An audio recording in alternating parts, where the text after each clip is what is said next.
tension in our body so we can move more fluidly. So with the neck, just rotate it. And notice where you feel tensed.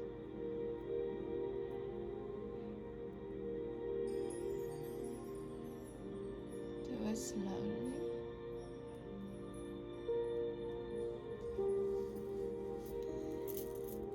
And then rotate your joints, your fingers, your shoulder, your elbow. Just move everything around.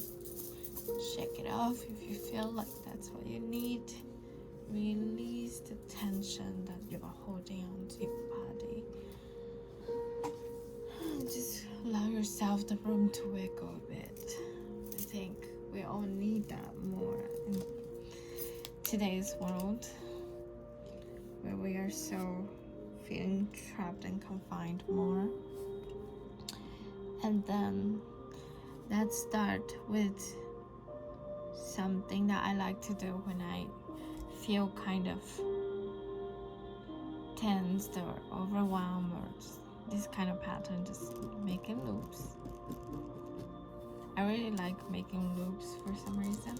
I just find it so relaxing. Have you noticed that before cell phone, the era of cell phone, we all have landlines and we're usually on the phone and you are not really walking all over the place. You just staying at that one place so you can be on the phone. And we would doodle. So just make the loop and just kind of circle it out. And relax your grasp on the pen here. And just let it loop itself.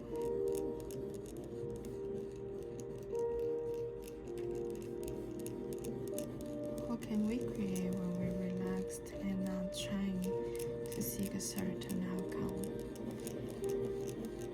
I think in our everyday there is much opportunity for us to just be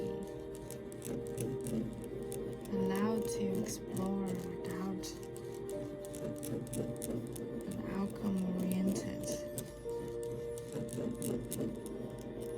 Don't you?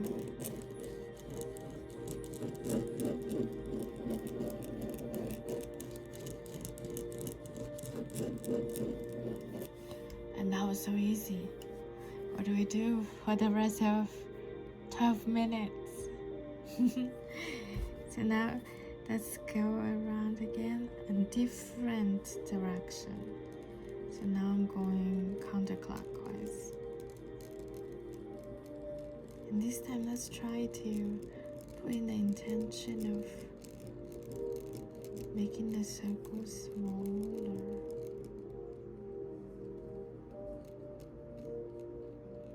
Notice I'm still holding onto the pen very gently.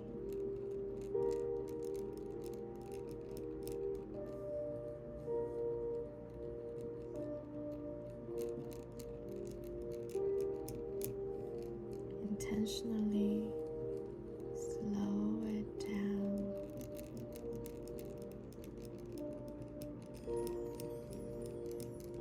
Slow down the circle and the pace of the expanding.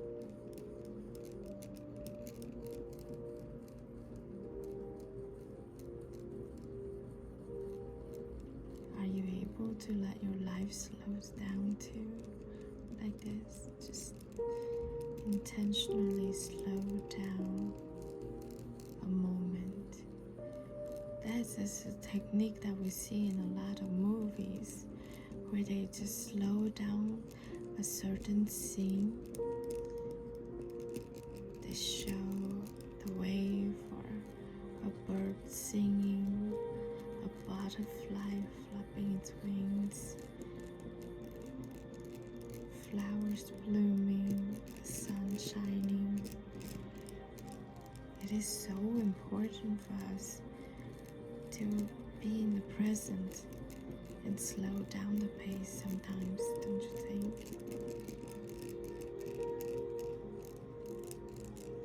My hand is still very gently holding the pen here.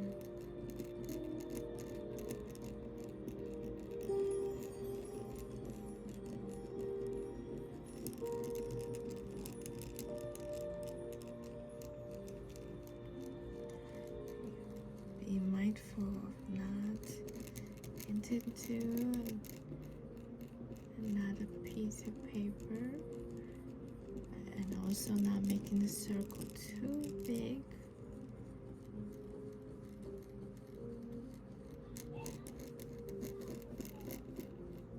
Kind of like about the same size over here.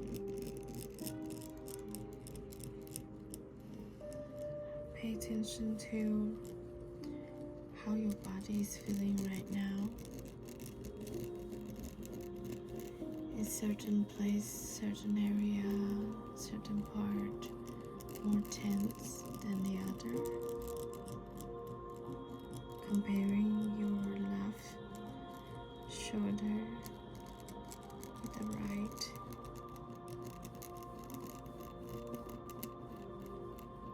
Left arm with the right arm. What feels different?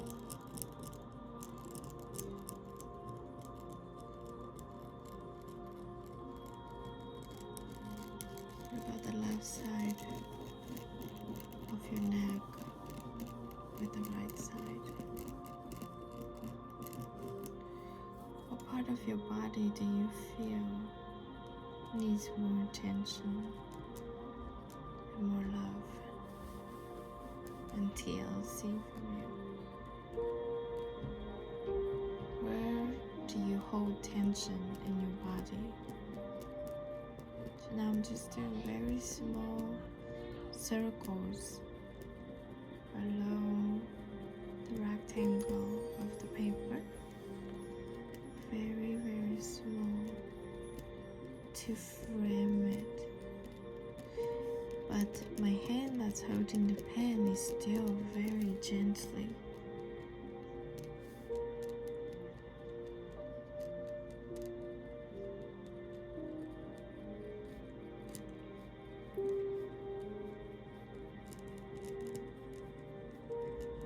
Sometimes I think when we're overwhelmed with everything in life, that's exactly what our brain looks like. So how can we sort out the stuff then? How can we find our way out of this jumbled mess? What do we usually do when we feel overwhelmed? In today's world, it is so easy to just get lost somewhere. So what happened is that when we do that, inside this jumble, we are just putting on more stuff right here, so we don't have to think about that, and then we put in something else to do, so we don't have to think about that mess and how to sort it, and then we put in something else over here, maybe scrolling on social media, and then maybe watch some shows on Netflix, and then go out for some drink. And there's nothing wrong with it, but if you zoom out and see everything at once, it is so important to ask ourselves, is this contributing to my long-term happiness? Is this thing that makes me feel happy right now helping me in the long run? And not just looking at it and examine it without criticizing yourself, I think is important. This is what I do. Just a lot of examining myself, my behaviors, and and sharing my findings with people. If what we're doing is making us happy, it's important to ask, what is it the thing that I can do right now that makes me feel happier, that's helping me ease the pain, the worry from that jumble, and give me a way out, but without adding more stress later on. So in a way, it's finding that something that help relieve the pain over here, but also add on to the depth, to the happiness in the long run. Do you think you can find any middle ground for such a thing? Let me think of an example.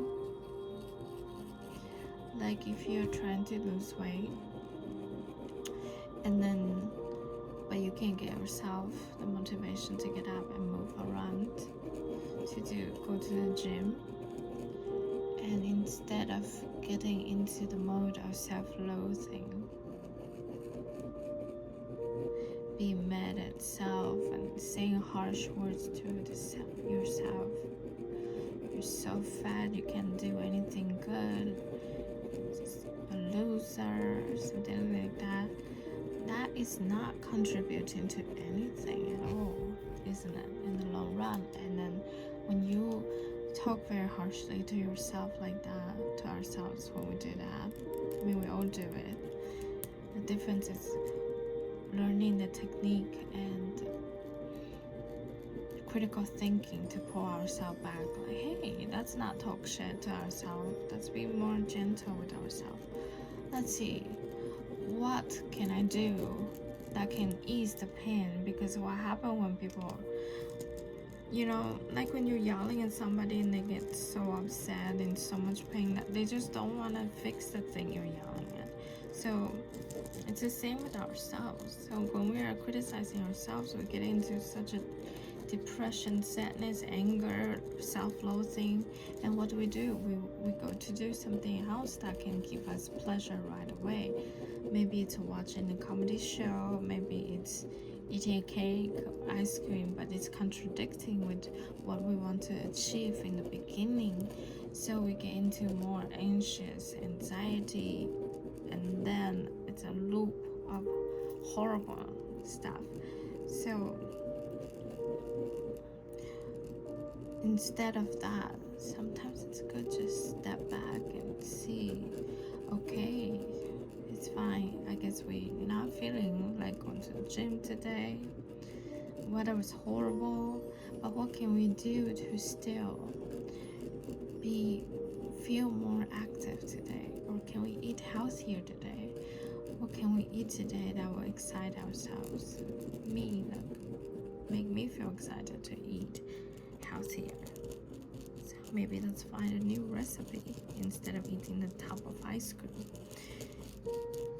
Make it a challenging, fun exercise activity to find something that's healthier to eat. Because really, to lose weight, 90% of the success is in the diet, what we put into the body. And to be success, according to Tony Robbins, 80% of success is based on psychology. So it is psychology like that, changing the mindset of not criticizing itself, be more forgiving to our choices, be understanding, hey, I didn't go to the gym because today I feel super stressed about this meeting, this thing happened, that I'm just feeling the worst, that I don't feel the drive to do that. And give ourselves a break. Because if we don't do it, who will do it for us? Who will understand us more than ourselves. So that's just make friends with ourselves, right? Such simple, a very simple mindset switch can slowly start impacting our lives in a huge way. But it takes time. It takes time. It takes time for a tree to grow. It takes time for a flower to bloom. It takes time to grow a fruit. To have the thing you wanted really into fruition. So what can we do during the process? It's about enjoying it. So what do you think about what you created so far? I think it looks super mysterious and it's interesting. When you relax into art, it creates such a mysterious, wondrous world that I often never know what I'm going to create. When I just allow myself the freedom to explore. When I put away my need to be perfect, then that's when magic happens. And that's today's doodle, and I hope you enjoyed it. Please post your video, your picture. I would love to see it. And see you tomorrow. Bye.